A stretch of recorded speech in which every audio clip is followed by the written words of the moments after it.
He didn't plan to stop. He was just a single dad trying to get home before the storm got worse. But at that lonely bus stop, soaked and shivering, sat a young soldier with eyes that looked like they'd seen too much and nowhere left to go. What he said next would change both their lives forever. "You're coming with me." What began as an act of kindness soon became a journey of healing, second chances, and a kind of love none of them saw coming. If stories of compassion, resilience, and unexpected miracles touch your heart, you're in the right place. Subscribe to our channel, settle in, and let this unforgettable story remind you sometimes the simplest choice opens the door to the greatest miracle. The rain didn't fall. It slammed wild and cold, slicing sideways across the narrow county road like it held a personal grudge. Wade Bennett narrowed his eyes against the storm as his truck's wipers battled in vain. Mud sprayed from his tires with each turn. March in Montana was a moody thing, unpredictable, unforgiving, and far too familiar. He had driven this stretch of road every evening for the last 3 years, ever since he left the city behind and settled in the modest, timber-framed house his father built decades ago. Life now was quieter, simpler, or so he told himself. A half-empty lunchbox rattled in the passenger seat beside him. His son Jesse had forgotten it again. 10 years old, and already had his head in the clouds, just like his mother used to say. Wade smiled faintly at the thought, but didn't linger there. Then, through the downpour, he saw her. At first, just a shape at the edge of the road, hunched, still, soaked to the bone. A person small and silent sitting on the rusted bench at the old bus stop that hadn't seen a working bus route in years. Wade's foot hovered over the brake. He told himself to keep driving. It wasn't his business. Maybe it was someone waiting for a ride. Maybe not. But then the lightning cracked, lighting her face for the briefest moment. A soldier. Not just the uniform, the posture, the gaze fixed far off like she wasn't sitting in the rain at all, but somewhere else, somewhere, colder, louder, harder. She looked young, worn down, not from age, but from carrying too much too soon. He pulled over. The truck creaked as he opened the door. Rain hit him like gravel. She didn't flinch, didn't even look up. Her hood was low hair stuck to her face in damp strings, and her duffel bag, a military backpack, was cradled tightly in her lap. Ma'am, Wade called, careful with his tone. Nothing. He stepped closer, boots squelching in the mud. She noticed him now, eyes lifting slowly, warily. Green eyes, haunted. "You all right?" he asked, adjusting his cowboy hat against the wind. "I'm fine," she said hoarsely, waiting for the bus. "There ain't no bus here," Wade replied gently. "Hasn't been one for 3 years." She blinked. That truth settled on her face like defeat. No anger, no panic, just tired. "How long you been sitting here?" he asked. She shrugged. "A while." Wade looked down the empty road, then back at her. The wind howled through the pine trees lining the ditch. "I've got a warm truck," he said. "And dry coffee if you don't mind it burnt. Name's Wade." "I'm not a creep." She gave the faintest smile, or maybe it was a twitch. "You don't look like one." "That's comforting," he said with a half chuckle. "Still, you're coming with me." The way he said it, firm but not forceful, caught her off guard. Like it wasn't a question. Like it was the only right answer to a question she hadn't asked. She hesitated, then slowly stood, her boots squishing as she adjusted the heavy backpack. He reached to take it, but she stepped back instinctively. "I've got it," she said quickly. Wade nodded. He didn't push. He just opened the passenger door and waited. Back at the house, Jesse's muddy sneakers were already by the door. The boy had probably let himself in after school and forgotten to call again. The smell of damp wood, faded flannel, and old coffee welcomed them as they entered. Wade helped her hang her coat on a peg near the door. She didn't say much, didn't meet his eyes. He offered her a towel and she accepted it with a nod. "You can warm up by the stove," he said, motioning toward the old cast-iron fireplace glowing in the corner. She nodded again and walked over, setting her soaked backpack down with utmost care, almost reverence. Wade watched the way her hand lingered on it. Protective. Maybe it held something fragile. Or maybe everything she owned. "What's your name?" he asked after a moment. She hesitated. "Claire. Claire Monroe." "Nice to meet you, Claire." He offered a clean mug. "How do you take your coffee?" With silence, she muttered, then shook her head. "Sorry," that was. "It's all right," Wade said, a soft smile tugging his lips. "I prefer mine that way, too." She sipped slowly. Her hands, he noticed, were steady, but her eyes weren't. They scanned every shadow, every noise in the house, the way soldiers do when they don't know if the war's truly over. Wade didn't pry. He just leaned against the kitchen counter and sipped his own cup. Rain battered the tin roof. Jessie would probably peek out any second and bombard them with questions. But for now, it was quiet. Claire finally broke the silence. "You didn't have to stop, no?" Wade said, watching the firelight flicker across her face, "but I wanted to." She looked at him then. Really looked.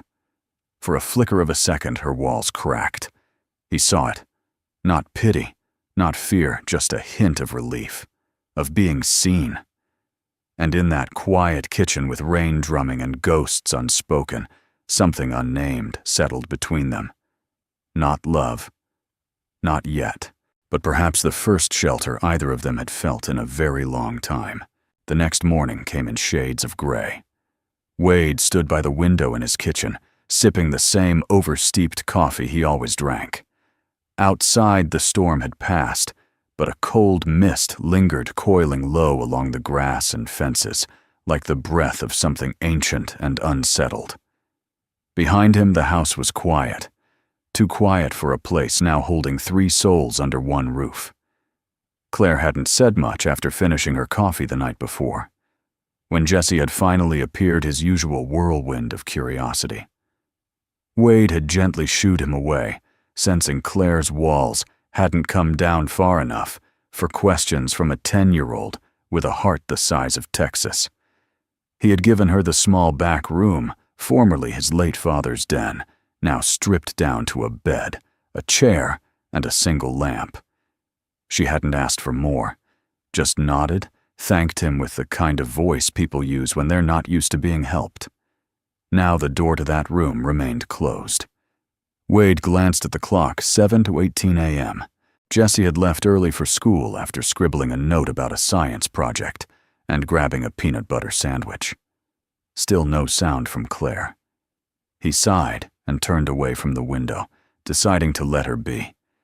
Healing didn't work on a schedule, especially not for people like her. But when he walked down the hall to grab his boots from the mudroom, he stopped. The door to her room wasn't fully closed. A sliver of it was open just enough to reveal the edge of the bed and the unmistakable silhouette of Claire curled on top of the covers, still fully dressed, clutching that oversized backpack like it was a life raft in a world trying to drown her. He paused. The image struck him harder than expected. He'd seen soldiers like her before years ago when he was younger, and life hadn't yet emptied out around him. He remembered their eyes focused wary heavy with the weight of things civilians could never name. He had grown up around men who served his brother, his best friend, even his own father, who never said much after returning from Vietnam except, "War steals the part of you you didn't know you couldn't live without." Wade backed away from the door quietly. She needed time, not questions. Claire awoke to the smell of eggs and toast. For a moment, she didn't know where she was. The ceiling looked unfamiliar, the bed too soft, the silence too safe. She sat up abruptly disoriented, clutching the backpack tighter, before remembering the road, the storm, the cowboy hat, and the quiet man with kind eyes, who simply said, "You're coming with me." She swung her legs over the side of the bed and rubbed her eyes. Sophie hadn't made a sound. She leaned down and checked the pack, still closed, still undisturbed, still safe. Claire walked into the kitchen with cautious steps. Wade stood at the stove, flipping something in a skillet. He turned his head slightly as she entered, but didn't speak right away. "Hope you eat eggs," he said after a beat. "Didn't take you for the oatmeal type." Claire crossed her arms, unsure how to reply. Her voice felt lodged somewhere between her throat and her memory. "You don't have to talk," Wade added, almost as if reading her discomfort. "But you could eat. And sit. I reckon you're not made of stone."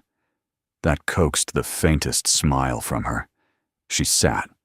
He placed a plate before her, 2 eggs toast, with just the right amount of burn and a slice of ham. Nothing fancy, but it steamed in the cold morning air like a blessing. She picked up her fork slowly, almost reverently. They ate in silence for a while. Not the awkward kind, just the sort that 2 strangers, who were no longer quite strangers, shared when words were still too heavy to lift. Wade finally broke it. "Your little one okay?" Claire froze fork halfway to her mouth. She looked up, eyes hardening. "I didn't look," he said, gently lifting his coffee. "Didn't need to. I've seen the way you hold that pack." Silence again. Longer. Tighter. Then she whispered, "Her name's Sophie." Wade nodded. "Pretty name. She's 4. And she's special. Needs help. More than I can always give her." Wade set his mug down, letting her words hang in the air, letting them be enough. "She asleep?" he asked softly. "In the pack. It's the only way she stays calm in new places." Wade didn't react with judgment or surprise. He just nodded again. "You're safe here, Claire. No one's gonna knock on that door and tell you to leave." She blinked, startled by the certainty in his voice. "Why?" "Because I've had my own nights holding too tight to the only thing I had left," he said. "And I figure, maybe it's time someone held back for a change." Claire looked away quickly, but not before he saw her lip tremble. She didn't cry, but she wanted to. Later that morning, while Wade cleaned up the dishes, he heard a tiny sound, a whisper of breath, a soft flutter. Claire had brought the pack into the living room. She had laid out a folded blanket and gently lifted her daughter into the sunlight streaming through the window. And there she was, Sophie. Tiny. Pale. Wearing a soft knit cap and a medical tube along her chest. Her hands clenched slowly in the air like she was grasping invisible things. Jessie would have asked 100 questions by now. Wade didn't say a word. Claire sat beside the child, brushing her daughter's wisps of hair. "She loves the sun," she murmured. "Even if she can't say it, she feels it. Like it's reminding her she's still part of the world." Wade nodded, standing quietly behind them. "You both are," he said. "Part of this world. And if you'd like, part of this home, too." Claire hadn't planned to stay more than a night. She had become good at leaving. Years of moving between shelters, motels, church basements, and hospital waiting rooms had taught her how to disappear before questions started piling up. She didn't want pity, didn't want handouts. And she certainly didn't want someone like Wade Bennett, kind, grounded, impossibly gentle, to feel obligated to save her. But as the morning stretched into afternoon, and Sophie lay peacefully under the patch of sunlight near the window, Claire felt something she hadn't in a long time. Stillness. No rush to move on. No dread of being asked to leave. Just the soft hum of Wade's boots on the wooden floor, the faint ticking of the old clock above the stove, and the low, reassuring sound of breathing, hers, Wade's, and Sophie's. That last one mattered most. Wade had seen many things in his life, some beautiful, some brutal, but nothing prepared him for the moment he saw Sophie for the first time. She was small, far too small for 4 years old, Her limbs were delicate, wrapped in faded pink pajamas with worn cuffs. A tiny tube taped carefully to her chest ran from a discreet oxygen compressor nestled in the corner of the backpack, humming so faintly it could be mistaken for silence. Her lashes were long, her face pale, and still, as if sculpted from porcelain and breath. Wade had paused in the doorway, his coffee cooling in his hand. Claire was kneeling beside her daughter, holding one of Sophie's tiny hands in both of hers. She hadn't noticed Wade watching. She was whispering a lullaby, slow and sweet, the kind mothers sing without realizing it. Her voice was soft, softer than anything he'd heard her say aloud. When she did look up, their eyes met, and Claire didn't pull away. Instead, she said, "She gets tired fast, even when she's just lying down." Wade nodded, stepping forward slowly, his eyes never leaving the child. "She's beautiful." Claire's throat tightened. No one had said that to her in a long time, not without a note of sadness or awkward surprise. Just beautiful, like any other child, like Sophie was something worth seeing. "She has cerebral palsy," Claire added quietly. "Oxygen therapy, speech delay, gross motor issues, the works." "She doesn't look broken," Wade replied, crouching beside them. Claire blinked fast. "She's not," she said firmly. "She's just fragile. But she's strong too, stronger than I ever was." Wade glanced up at her. "I don't know. You're the one carrying her, and that pack across God knows where in the middle of a storm." Claire looked down at Sophie and gave a small, watery laugh. "The pack was my idea. I could never leave her behind, not even to pee. And people stare when they see her.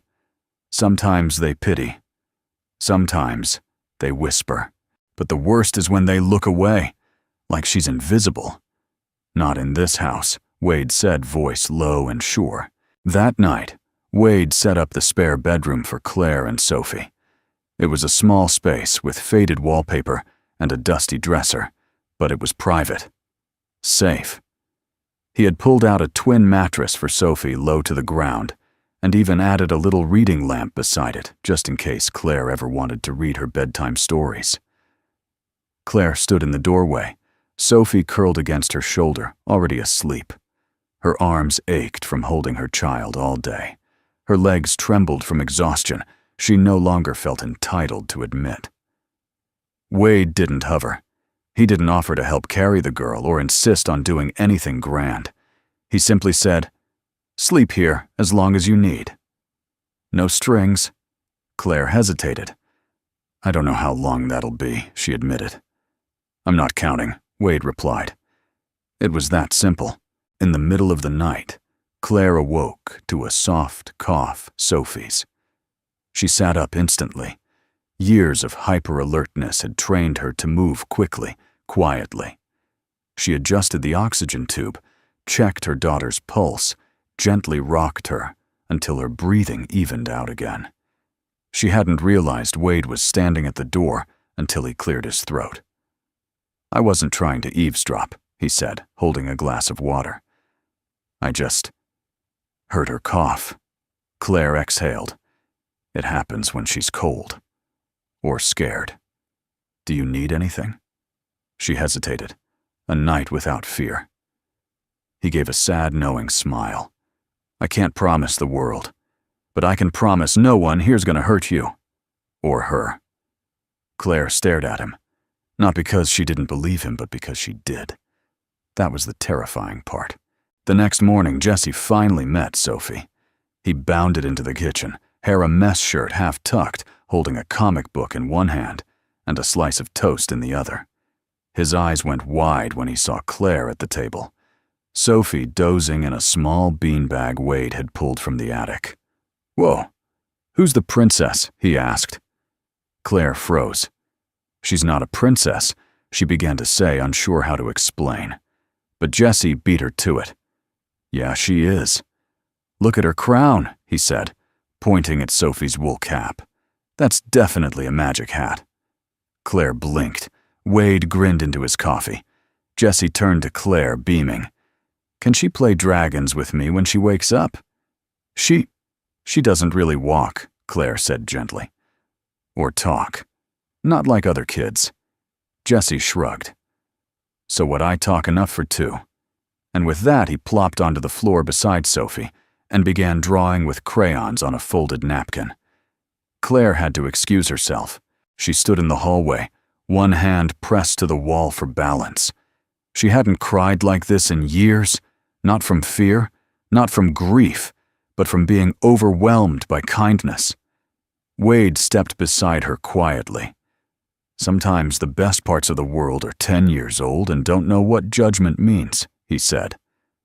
Claire nodded, her shoulders trembling. I don't know what we're walking into here, she whispered. But for the first time, I don't want to run.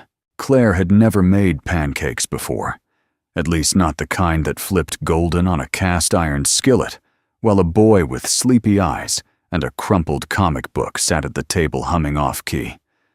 Not the kind that came with real maple syrup and laughter that echoed through the rafters of an old Montana farmhouse. She stood at Wade's stove in borrowed flannel, her hair tied up in a loose knot, feeling oddly domestic and deeply out of place. But somehow, not unwelcome. Sophie sat near the window in her cushioned chair, wrapped in a quilt Claire had found folded in the linen closet. Sunlight slanted through the blinds and painted her cheeks with warmth. She was awake but silent, her eyes wide, as Jessie explained how dinosaurs could have survived the Ice Age if they'd only invented mittens. Claire flipped the next pancake, trying not to smile. Wade leaned against the counter behind her arms, crossed, watching the whole scene with quiet satisfaction. You're not bad at that, he said, nodding at the skillet. Claire arched an eyebrow. You expected me to be? Well, Wade replied, judging by the way you tried to use a whisk to open the coffee canister yesterday. Claire shook her head, biting back a laugh. You keep that to yourself, Bennett. I wouldn't dare. And they ate together at the table. Wade, Jessie, Claire, and Sophie, like it was the most natural thing in the world. Claire carefully fed Sophie soft bites, dipped in syrup, wiping her mouth gently with a cloth napkin. Wade noticed how Claire's hands never shook when they were caring for her daughter. It was the only time she seemed completely grounded, anchored by love, not fear. Jessie took 3 pancakes, then came back for a 4th, declaring them mom-level good, which in his book was the highest culinary compliment possible. Claire's face softened. That word mom still hit like a stone skipping across water.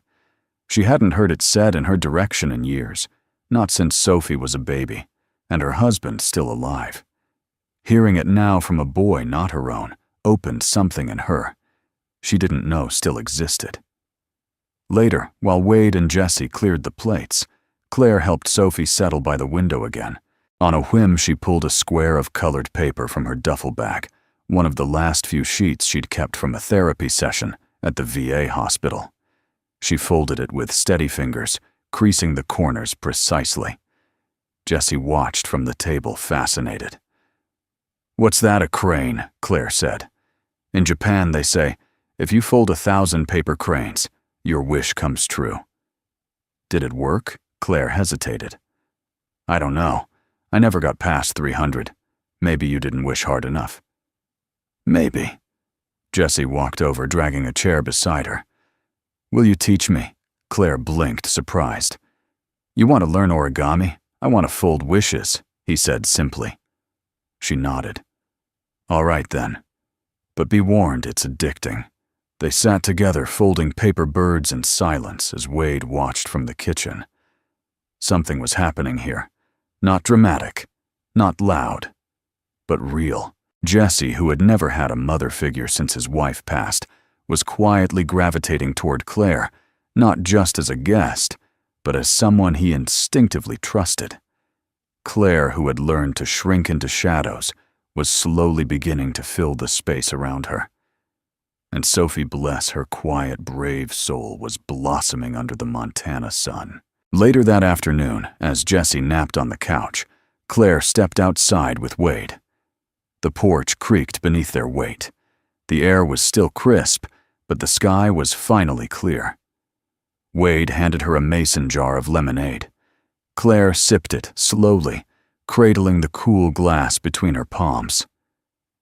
"Your boy's something else." "He's his mother's son," Wade replied. She had that same brightness, like the world couldn't darken her for long.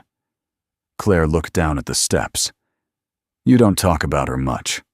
"I do when it matters." They stood in silence for a while. Then Claire spoke, voice low. "I didn't just lose my husband overseas. I lost my family too. They blamed me for enlisting. Said if I'd stayed home, none of it would have happened." Wade didn't respond with pity, just presence. Claire continued. "When Sophie was born with complications, they called it punishment. Said I'd chosen war over motherhood, and God had noticed." Wade's hands clenched at his sides. "I'm not religious," he said quietly, "but I don't believe in a God who punishes women for being brave." Claire turned her head toward him, startled.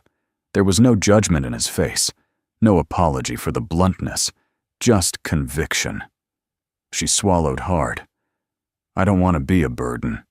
"You're not. I don't know how long we'll stay. You don't have to." Claire stared at him. Her eyes were tired, but open, truly open for the first time. "What are you, Wade Bennett?" she asked softly. "Some kind of saint," he chuckled. "Far from it. I'm just a guy who knows what it's like to lose more than you planned for, and what it means when someone doesn't walk away." She didn't respond, but she didn't look away either. That night, as the sun dipped below the hills, Jesse proudly hung a string of origami cranes across the mantel. Claire helped him tie each one with thread. Sophie watched from the rug, her eyes following every color like it was magic. Wade stepped back, arms crossed. "What's the wish?" he asked Jesse. Jesse beamed. "That this stays. Us. This." Claire turned toward Wade, and for the first time she smiled with her whole face, not just a flicker, but a real blooming smile that said, "I might be learning how to live again." Claire stood at the edge of Wade's back porch, her hands wrapped around a chipped ceramic mug filled with tea she hadn't touched.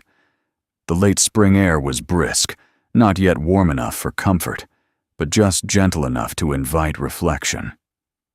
Beyond the porch, the field stretched wide, and gold dotted with low cedar and cottonwoods. A hawk circled above in slow, deliberate loops. Inside, Jesse was helping Sophie read a picture book, mostly describing the drawings in exaggerated voices, while Sophie giggled with every dragon roar and nightly mishap. The sound was faint from outside, but full enough to wrap around Claire's tired heart. She still couldn't get used to it, the peace, the safety. It felt borrowed, like stepping into someone else's dream. Wade approached with a soft tread. He didn't ask to sit beside her on the steps. He just did, holding his own mug and watching the land like it held answers neither of them could reach yet. Claire broke the silence. "How do you do it?" Do what Wade asked without looking at her. Let people in. Trust again. He took a long sip before answering. "I don't think it's about trust. It's about need." After a while, even stubborn hearts get tired of hearing their own echo. Claire didn't respond right away. Her fingers tightened around the mug. "Sometimes I still sleep in my boots," she said finally. "It's stupid. But there's this fear that if I let myself relax too much, someone will show up and say, 'Time's up, Monroe. Back to the sidewalk.'" Wade turned to her, his voice quiet. "That ever happened to you twice. Once outside a shelter in Kansas, I fell asleep sitting against the wall with Sophie in my arms. They woke me up with a flashlight to the face and a citation for loitering. The other time was at a church basement in Phoenix. A volunteer said Sophie's equipment was a liability and told me to leave before other families showed up. Wade's jaw tightened. That's cruel. Claire nodded, staring out at the field. People don't mean to be, I think. They just don't know what to do with you when your pain looks different than theirs. Wade had scars, too. Most of his weren't visible. He'd been a family man. Once, happily, he thought. He met his wife, Erin, during college. She was all fire and laughter, a school teacher with a stubborn streak and a smile that could bend steel. Jesse was born 5 years into their marriage. Life was noisy and bright and never slowed down. Then came the illness. It was subtle at first. A cough that wouldn't go away. Fatigue that lingered. Then the scans. The words no one wants to hear. Stage 4. Terminal. He cared for her until the end. Quietly. Fiercely. Alone. And when it was over, there was nothing left of him but routines. He built his days around Jesse, around work, around chores, anything to keep from remembering the silence Erin left behind. He hadn't let anyone new in since, not because he didn't want to, but because the idea of loving and losing again felt unbearable. Until Claire. She wasn't like Erin. Claire was sharp-edged where Erin was soft, quiet, where Erin was bold. But she carried a strength Wade recognized, the kind forged in the fire of grief and responsibility. That's what drew him in. Not pity. Not even attraction at first. Recognition. Later that evening, Wade brought out a box of photographs. They sat at the kitchen table after Jesse and Sophie had gone to bed. Claire sipped a glass of water, her guard down more than usual. "This was Erin Wade," said, sliding a photo across the table. Claire picked it up gently. The woman in the photo had honey-colored hair, sun-warmed skin, and eyes that smiled as wide as her mouth. She held a toddler Jesse on her hip, both laughing mid-spin on a picnic blanket. "She looks like Joy," Claire murmured. She was. Claire studied the picture. Was it hard letting her go? Wade didn't answer immediately. It was harder letting go of the life we built. The inside jokes, the little routines, the way she knew to pour cream in my coffee before I even sat down. You don't just lose a person. You lose the part of yourself that only existed because they saw it. Claire looked up at him, eyes shining. That's exactly it. He nodded. "And you?" Claire hesitated. "Ben, my husband, we served together. We were deployed to the same unit in Syria. I was medevac, he was logistics. We married on base under a tarp with 2 witnesses and a borrowed Bible. When I got pregnant, we both requested reassignment stateside." Her voice began to tighten. "But we were ambushed during a supply run. I made it out with shrapnel in my shoulder. He didn't make it out at all." Wade reached out instinctively. Claire flinched at first, then let his hand rest over hers. "Sophie was born a month later," she whispered. "Too soon. Too small." She spent 6 weeks in NICU while I sat outside the glass praying to a God I wasn't sure I believed in anymore. Wade squeezed her hand, but gently. "I don't know what brought you to that bus stop, Claire. But I thank God, or fate, or dumb luck you were there when I passed." Claire's lip trembled. "Why, because I think you and I both needed a place to land." That night, Claire couldn't sleep. She stood at Sophie's bedside watching her daughter's chest rise and fall in the rhythmic way that always calmed her. She whispered old lullabies and let the silence stretch between verses. Then she walked to the window and looked out at the stars. They seemed closer in Montana, sharper, as if the sky was trying to whisper something back. She didn't believe in signs, but she believed in Wade's voice when he said, "You're not broken."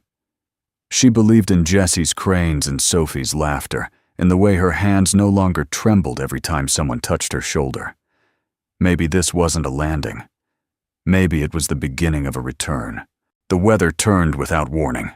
Montana spring had a mean streak, and this time it crept in with an icy wind and sullen clouds that hovered low over the horizon like a threat unspoken. The sun disappeared behind the gray, and the mood in the house shifted barely but noticeably. Claire felt it in her chest, like an old bruise flaring up. Wade was in town early that morning, helping a neighbor fix a tractor axle, while Jessie played board games with Sophie in the living room. Claire stood in the kitchen stirring soup with one hand and balancing Sophie's feeding schedule in the other. The doorbell rang. Not a knock. A bell. Too sharp. Too official. Claire froze. She wasn't used to visitors. In her world, doorbells didn't bring neighbors with pies. They brought questions, or threats, or papers she was expected to sign without fully understanding them. She wiped her hands on a dish towel and approached slowly. Through the window, she spotted a figure, tall, clean-cut clipboard, in hand government posture. A local caseworker, a veteran affairs representative. Or worse, someone who had heard a rumor and came to make it true. She opened the door a few inches. "Can I help you?" she asked, voice flat. The man smiled a little too tight. "Good morning."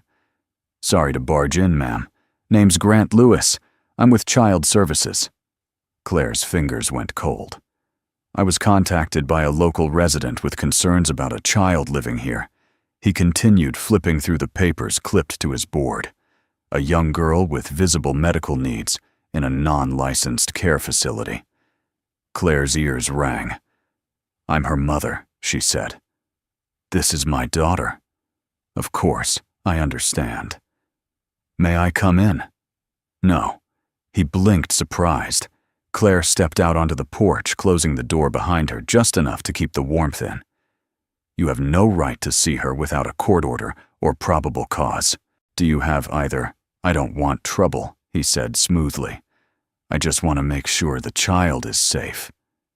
"She's safe," Claire said, steel in her voice now, for the first time in a long time. Behind her, she heard Sophie cough soft, but timed cruelly. Lewis narrowed his eyes. "Ma'am, I understand this is difficult. I know what it's like to feel cornered." "No, you don't," Claire snapped. "You don't know what it's like to sleep in shelters, to be turned away because your kid needs a feeding tube. You don't know what it's like to watch people look at your daughter like she's a burden." He opened his mouth to respond, but Claire didn't wait.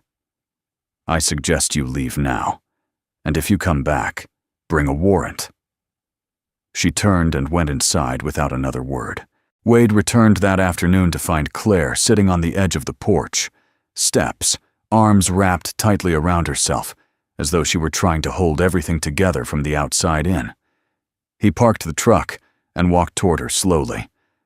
"What happened?" Claire didn't look up. "Someone reported us." Wade's brow furrowed. "What do you mean reported?" Child Services came. "Said someone in the town filed a complaint about a disabled child being cared for in an unregulated home." Her voice was bitter. Translation: someone doesn't like that I exist.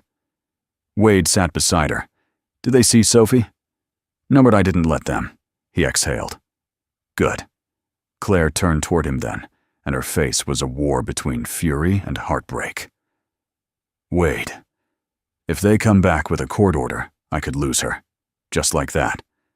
They'll say I'm unstable, unemployed, a transient with a medical-dependent child and no permanent address.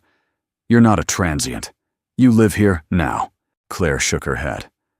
"I can't put that burden on you." "You didn't." Wade Noe interrupted gently but firmly. "You didn't put anything on me. I opened that door. I asked you to come in. You and Sophie belong here. Not just because it's safe, but because we want you here." Her lip trembled. "But if Jessie's school hears about this, if the neighbors start talking, let them." She stared at him. He softened. "Claire, you've been in fight or flight for so long you don't remember what it feels like to just stand still. But you're not alone now. You don't have to run. Not this time. But fear has a way of slipping through even the thickest doors. That night, Claire couldn't sleep. The shadows on the walls felt too tall. Every creak in the house made her reach for her boots. She stood in Sophie's room, holding her daughter close, whispering soft reassurances. But even her voice wavered. And then Jesse appeared. Barefoot, pajama-clad, holding something in his hands. "I made you this," he said.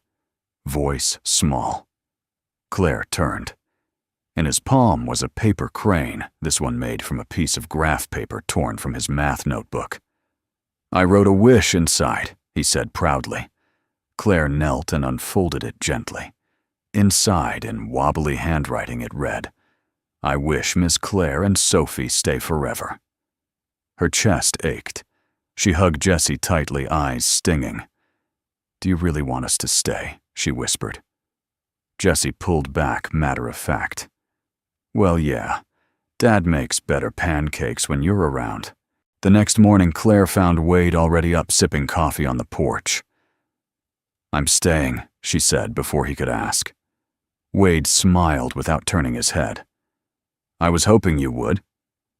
"But I want to earn it," she added. "Not just take your kindness. Let me clean cook, do the books for your shop, whatever it takes. You don't owe me anything, I know," Claire said. "That's why I want to give back." He turned to her then. "You already are. It started with a nail." Claire was fixing a loose step on the front porch, a hammer tucked into the back pocket of her jeans. Sleeves rolled up to her elbows. The sun finally broke through the lingering clouds that had shadowed them for days, and with it came a restlessness. In her hands she hadn't felt in years. She needed to build something, to fix something that wasn't just broken wood or rusty hinges. She needed to leave a mark, not just in the dust of someone's kindness, but in the grain of something that could last. Wade leaned against the doorway, sipping his third cup of coffee, pretending not to watch her. But he was. Every move, every measured hit of the hammer, every glance toward the field when she thought no one was looking. "I was going to get to that today," he said, nodding toward the step. Claire glanced up, eyes catching the morning sun. "Too late." "I beat you to it." Wade chuckled. "At this rate, I'll be out of things to fix, and excuses to come check on you." She smirked, but didn't respond. Not in words, at least. The quiet between them had become its own kind of language, comfortable, steady, unspoken, but understood. Inside, Jesse and Sophie were creating chaos in the form of papier-mâché. The kitchen table had been transformed into a battlefield of flour paste newspaper strips and balloon molds. Jesse was building a volcano for a school project, while Sophie, in her way, pressed small shapes with her fingers into a mound that Jesse insisted was the village it would destroy. Claire had learned to interpret Sophie's quiet sounds, her hand gestures, her moments of joy and frustration. Every tiny expression on her daughter's face was a novel in itself, and lately, miraculously, those expressions had multiplied. Since they'd come to Wade's, Sophie had started humming. Not words, not quite music, just sound. Hope wrapped in breath. Later that day, Claire and Wade drove into town. It wasn't far, 15 minutes of open road lined with pine and cottonwood, with an old gas station, one diner, a post office, and a hardware store that doubled as a general supply shop. Claire hadn't been back since the visit from child services. Wade had offered to go alone, but she refused. "I'm not hiding," she'd said. They walked side by side down Main Street. People looked. Some nodded. A few didn't hide their curiosity.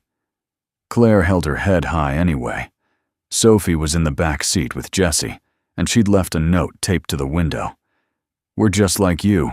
We're just trying." At the diner, Mary Jean, the woman who ran the lunch shift, gave Claire a tight smile and said, "Glad to see you're still around." Claire smiled back, but the tension in her chest didn't ease until they were driving home again. Wade noticed. "Let them talk," he said. "Talking's all some people know how to do." "I don't care what they say about me," Claire replied. "I care what Sophie hears. What Jesse hears." "You're protecting them," Wade said softly. "But don't forget they're watching how you stand too, not just what you stand against." That night, Wade found Claire in the workshop, out back, the one his father had used to build cedar shelves and fix broken chairs when Wade was a boy. It smelled of sawdust and oil and old memories.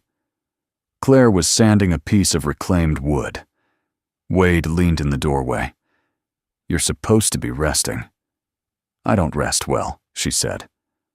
"What is it you're making?" Claire looked down at the board in her lap. "A name sign. For Sophie's room. Just something small." She turned it around to show him. The letters were still rough, carved by hand with an old chisel, but they were hers. And they were beautiful. Wade crossed the room and sat beside her. "I thought you said you didn't know how to stay," he said. "I don't," Claire replied. "But every time I pack our things, something in me breaks." She looked at him. Really looked. "I'm tired of running, Wade." He reached over, brushing a curl of sawdust from her cheek. "Then don't." She swallowed hard. "I don't want to take your kindness for granted." "You're not," he said. "You're answering it." The next day, Sophie's room became hers. Really hers. They painted the walls a soft yellow Jesse, choosing it because it looks like sunlight. Wade installed shelves at just the right height for Sophie's reach. Claire added a mobile of paper cranes above her daughter's bed, strung with fishing wire so it would turn in the breeze from the window. That night, Claire tucked Sophie in and read from a battered copy of Charlotte's Web. Sophie didn't speak. She didn't need to. Her eyes glistened. Her hand found Claire's, and for the first time in months, she fell asleep without needing to be held. Claire sat there long after just watching her daughter breathe. Downstairs, Wade poured 2 glasses of wine and waited. Claire joined him on the porch, arms folded, sweater draped around her shoulders. "You made this place feel like home," he said. "Not me." She sipped the wine. "It's still yours." Wade shook his head. "I think maybe it was always waiting for you." They sat in silence, stars flickering above them like quiet witnesses. Then Claire spoke softly. "Do you think broken people can build something whole together?" Wade turned to her. "I don't think there's any other way." The knock came on a quiet Sunday morning. The house smelled of cinnamon and fresh coffee. Claire had just pulled a batch of muffins from the oven, while Wade and Jesse tinkered with the old radio in the living room, trying to coax a jazz station out of the static. Sophie sat at the table, coloring her small hands, smudging the crayon lines with soft intent. It was one of those rare mornings where time didn't rush, where peace wrapped around them like a quilt. And then it happened. 3 slow, deliberate knocks, not frantic, not familiar. Claire froze. Wade looked up from the radio. Jesse paused mid-sentence. Even Sophie turned her head, eyes wide and still. The sound came again, measured, unhurried, like whoever stood outside already knew what waited on the other side. Claire set the muffin tray down with shaking hands. "I'll get it," Wade said, already moving toward the door. But Claire stepped in front of him. "No," she said softly. "It's for me." Wade hesitated, then stepped back, his hand resting near her elbow there if she needed strength. Claire opened the door. Standing on the porch beneath the soft sun of early spring was a man in uniform. Army green jacket, broad shoulders, stubble lining a familiar jaw. He looked older than she remembered, more sunburned, thinner, but his eyes were the same. Steel gray. Steady. "Claire," he said, voice thick with disbelief. "It's really you." Her knees nearly buckled. "Luke," she whispered. He nodded. I didn't know where to find you. Someone from the VA mentioned your name." Said you'd been through Montana. I've been looking for you for months." Claire stared at him, heart thudding against her ribs.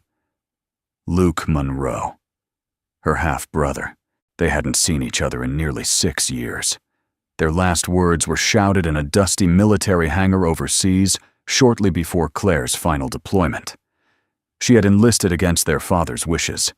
Luke had gone 1st Marine Corps 2 tours, a lifetime of silence and discipline. But after their mother died, Claire couldn't stay behind anymore. She wanted to serve, not just survive.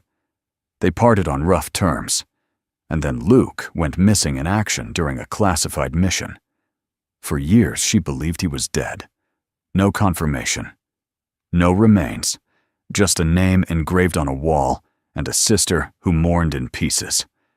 How Claire's voice caught. "How are you alive?" Luke looked down, jaw clenched.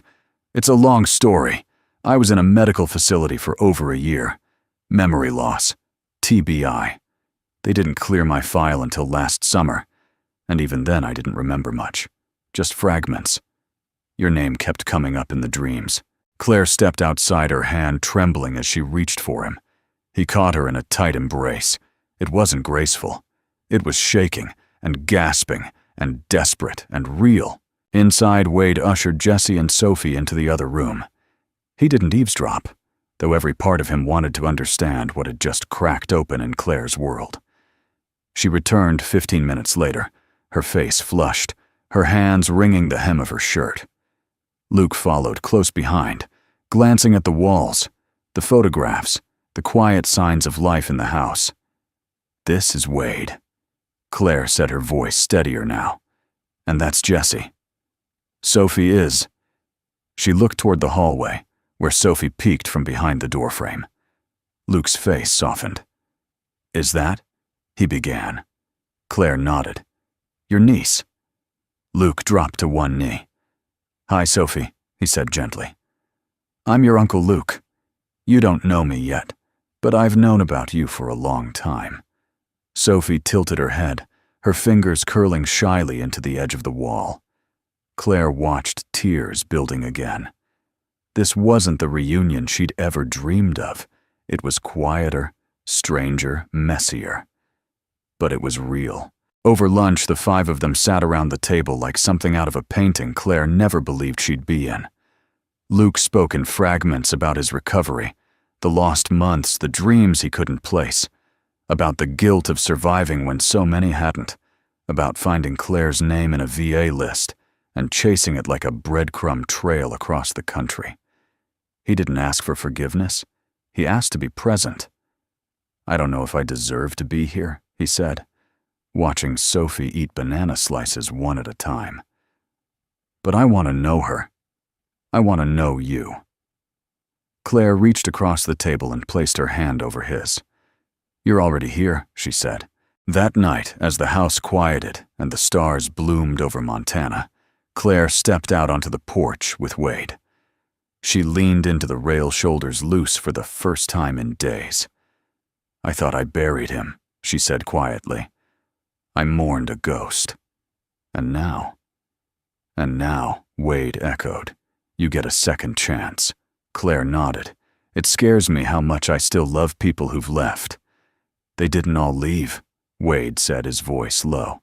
"Some just took longer to find their way back." She turned to him, the porch light warming her profile. "I don't know what happens next." "You don't have to," he said. "You just have to stay." She looked at him for a long time. Then she stepped closer, just enough that their shoulders touched. It wasn't a confession. Not yet. But it was permission. The sun returned the next morning, not timid or tentative, but bold and golden, flooding the kitchen with a warmth that felt almost sacred. After weeks of gray skies, restless worry, and old wounds torn open, Claire stood at the sink, with her hands in a bowl of soapy water, watching the steam rise as sunlight cut across the counter. Luke had spent the night in the guest room. His presence was still surreal. Every time she passed by that door, a part of her braced to wake from a dream. But there he was, her brother, flesh and blood, not a memory or a gravestone. Alive, present, healing. In the living room, Jesse and Sophie were sprawled on a quilt, with an open board game between them and a bag of marshmallows that had clearly become unofficial game pieces. Claire watched from the doorway as Jesse helped Sophie place a card on the board, narrating every move with exaggerated drama and sound effects. Your unicorn has reached the lava moat. What's your next move? Lady Sophie. Sophie didn't speak, but her smile was unmistakable. Claire pressed her hand to her chest. This was the life she never dared to imagine, not chaotic or glamorous, but ordinary in the most miraculous way. That afternoon, Jesse had a surprise. I've been planning this for weeks, he said, puffing with pride. But I needed the sun to show up, which it finally did. So now it's time. He led them to the backyard, where a low table had been set up beneath the big sycamore tree. On it sat a small cardboard cake, an uneven stack of paper plates, and a crooked sign that read, Happy Sophie Day. Claire blinked. What is this? Jesse beamed. We missed her birthday last month, right? I figured she deserves a party anyway. Wade walked out carrying a plate of fresh cupcakes and a sparkler in place of a candle. Luke followed, holding a speaker playing quiet music, his face unreadable, but his eyes shimmering. Sophie was rolled out in her chair, bundled in a soft sweater. When she saw the sign, her entire body lit up. She clapped her hands, made a happy noise from deep in her chest, and reached out toward Jesse with glee. Claire knelt beside her daughter, speechless. You did this for her, she asked Jesse. For both of you, he said. She deserves to be celebrated. So do you. Claire didn't cry right away. She saved it for later when the sparklers fizzled out, when Sophie smeared frosting on her cheeks, and when Luke told her, You've built something beautiful here, kid. You're not surviving anymore. You're living. After cake, Wade pulled a guitar from the porch. I didn't know you played, Claire said, surprised. I don't. Not well, he replied. But Aaron used to sing. I played just enough to keep up. He sat on a wooden crate and strummed a simple melody, raw and a little clumsy, but full of something purer than perfection. Claire sat in the grass beside Sophie's chair. Luke leaned back against the tree, his arms folded across his chest, eyes closed. Jesse laid flat on his stomach, humming along. Wade sang low and steady. You don't need to ask the wind where it's going, or teach the river where to bend. Sometimes the heart just needs to follow, and trust it'll find its home again. Claire didn't realize her hand had found Wade's until his thumb gently brushed her knuckles. They didn't speak. They didn't need to. That night, as Claire tucked Sophie in, the little girl reached up and touched her mother's cheek. Her fingers brushed a tear Claire didn't know she'd shed. Thank you, Claire whispered, for staying, for choosing me, over and over. Sophie blinked slowly, her eyes soft and tired. She didn't understand all the words, but she understood the love behind them. Claire kissed her forehead and stood, leaving the door cracked open behind her. Downstairs, the lights were dimmed. Wade sat at the kitchen table with a second mug of tea waiting across from him. Claire slid into the chair without a word. They sat like that for a while, two people with too much history and just enough hope to keep trying. Finally, Claire spoke. I've always been waiting for the next storm. Every good thing in my life has ended too soon. Wade nodded. Me too. She looked at him. But today felt different. It was, he said simply. She hesitated. Why do you think that is? Because today, Wade said, reaching across the table to take her hand, you didn't just let it happen. You chose to be part of it. And we chose you back. Claire's fingers tightened around his. Do you think this could be real? She whispered. I think he said it already is. Outside, the sky had opened, not just the clouds, but something deeper. Stars glimmered like tiny promises above the roofline, and a quiet wind swept through the grass as if carrying prayers whispered long ago. In the hallway, Jessie had hung a string of paper cranes above the stairs. They swayed gently in the breeze through the open window. And as Claire watched them dance, she realized she wasn't just passing through someone else's life anymore. She was home. The rain returned one evening without warning, slow and deliberate tapping against the kitchen window, like fingers reminding them that peace, like weather, was never permanent. Claire sat at the kitchen table long after everyone else had gone to bed. The house was still save for the occasional creak of old wood settling and the steady hum of Sophie's medical unit in the next room. She had her hands folded on the table in front of her, and beside them, a blank sheet of paper. For weeks now, something had stirred inside her, a quiet knowing. Not fear, not sadness, just the weight of truth she could no longer ignore. This could all be taken away. Not because she didn't belong here, or because she hadn't earned her place, but because life had a cruel way of teaching her that the more you love something, the easier it was to lose it. So she began to write. To whoever finds this, if you're reading it, it means I'm not here to say this out loud. Maybe I left. Maybe I had no choice. No, or maybe my fear finally caught up to me. Either way, there's something I need you to know. Sophie is not a burden. She is not fragile. She is not less. She is the strongest person I know. Stronger than I ever was. If she cries, hold her. If she laughs, let her. And if you're lucky enough to see her fall asleep in your arms, know that you're holding the most sacred thing I've ever known. To Jessie, thank you. You reminded her that friendship doesn't ask for explanations, that being different doesn't mean being left behind. To Wade, there are not enough words, but I'll say the ones I know matter. You gave us more than shelter. You gave us dignity, a place to exhale, a home. If I could ask one thing of you, it's this. Let her keep the cranes. Let her believe that wishes made from paper and love still matter.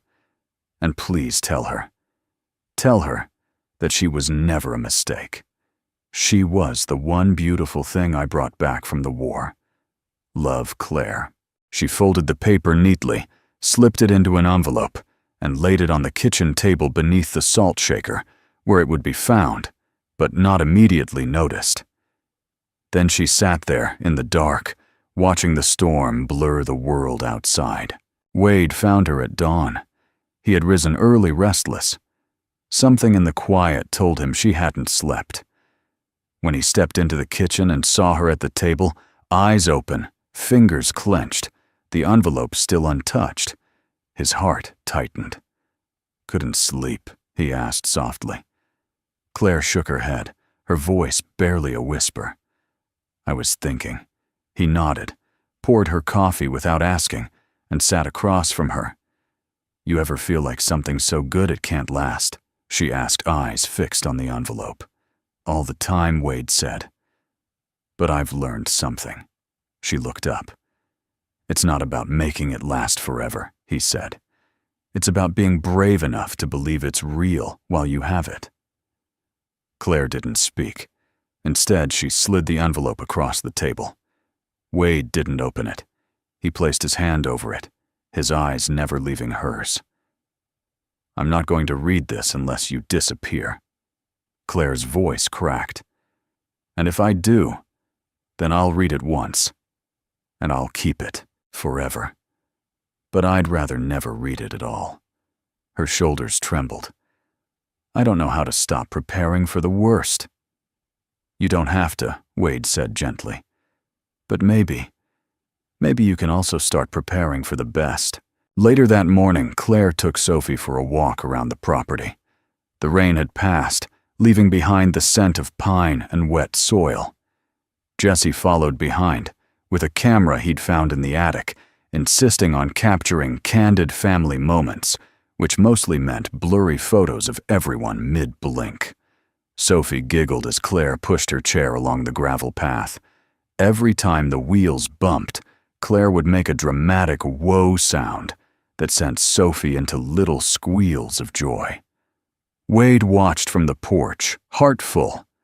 Luke joined him, sipping a glass of orange juice. "They look good out there." "They look right out there," Wade replied. Luke nodded slowly. "You think she'll stay for good?" "I think Wade said she already has." That night, as Claire tucked Sophie into bed, her daughter reached up and touched her face. "Ma." Claire froze. Sophie rarely tried to speak. Not real words. Sounds, gestures. Yes, but this was different. Intentional. Heavy with meaning. Claire knelt beside the bed. "Say it again, sweetheart." "Ma." Sophie tried again, lips trembling with effort. Claire cradled her daughter's face, tears running unchecked down her cheeks. "I'm here, baby. I'm here." She didn't need a full sentence. Just that one syllable was enough to fill the parts of her that had long been hollow. Downstairs, Jessie was hanging another string of paper cranes along the staircase. Wade stepped beside him, watching. "She asked me today if the wishes are still working," Jessie said quietly. "And what did you tell her?" I said, "Sometimes they take a while." "But yeah, I think they are." He looked up at Wade. "Do you think she's going to leave?" Wade placed a hand on Jessie's shoulder. "Not this time." Jessie nodded, and together, they tied the last crane onto the string. In the kitchen, the letter still sat beneath the salt shaker. Unread. Untouched. Claire passed by it as she turned off the lights, then paused. She reached for the envelope, ran her fingers along its edges, then slowly, purposefully, tore it in half. She dropped the pieces in the trash because she didn't need a goodbye anymore. What she needed was tomorrow. Spring didn't arrive in Montana with a parade. It slipped in quietly, softening the frost on the windowsills, loosening the earth beneath the boots, waking the birds before dawn. And in the Bennett home, it arrived in much the same way. Claire found herself humming again. Not the solemn kind she used to sing to Sophie in hospital beds, but the kind that bubbled up without warning, while folding laundry, while stirring soup, while wiping crayon off the wall for the third time that day. She was no longer counting the days. She was living them. Luke had found part-time work at the nearby feed store, easing himself back into civilian life with a quiet steadiness that mirrored Claire's.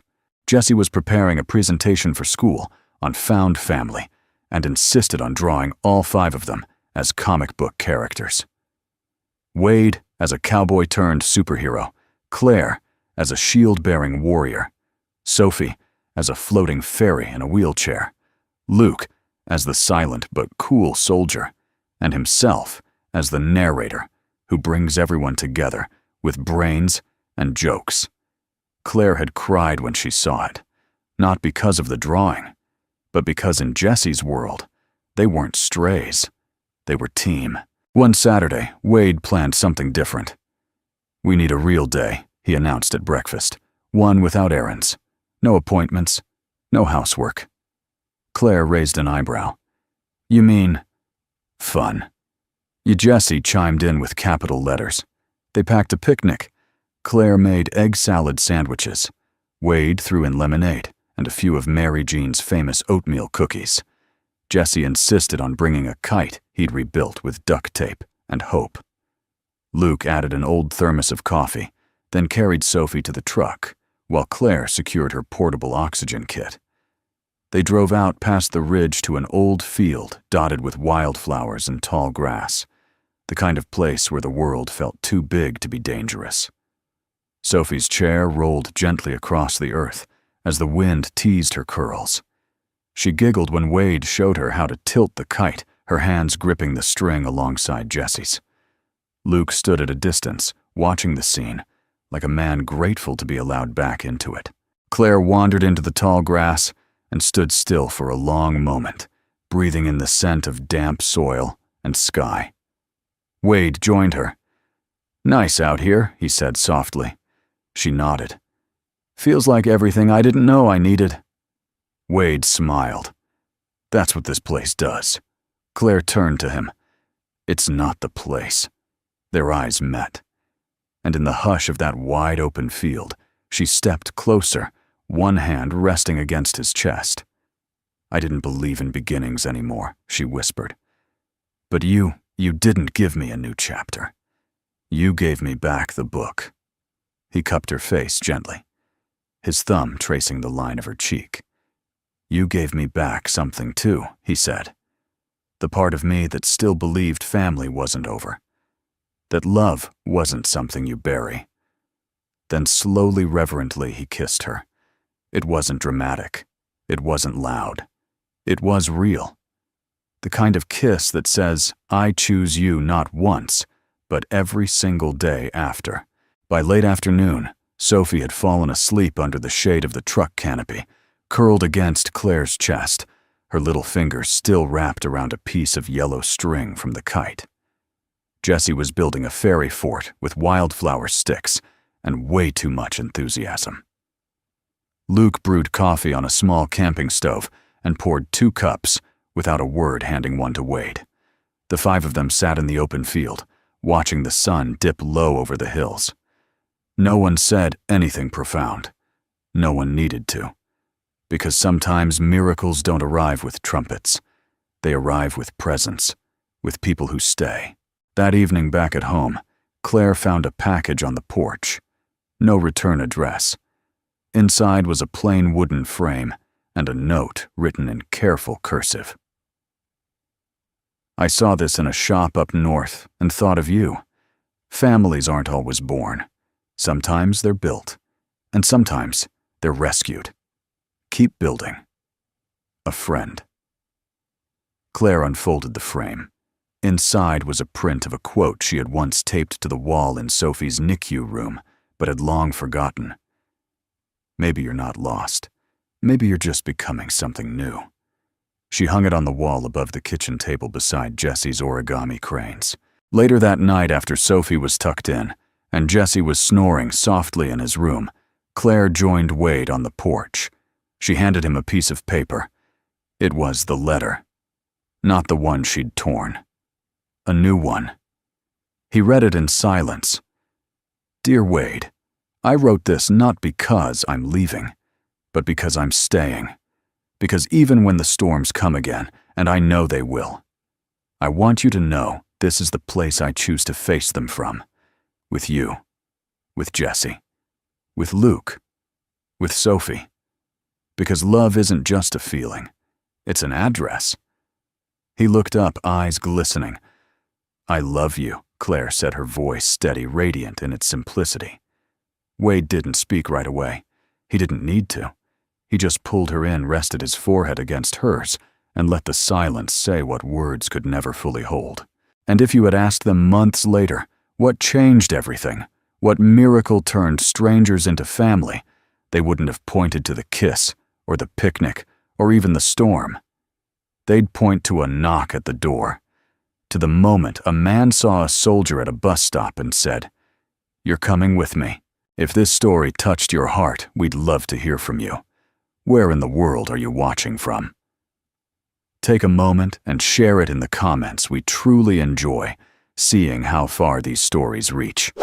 And if you haven't already, we'd be honored to have you subscribe to the channel. We share real, meaningful stories, like this one every week. Stories that remind us all that love, kindness, and second chances still matter. Thank you so much for watching. Take care of yourself. And until next time, stay kind, stay hopeful, and never stop believing in the quiet miracles of everyday life.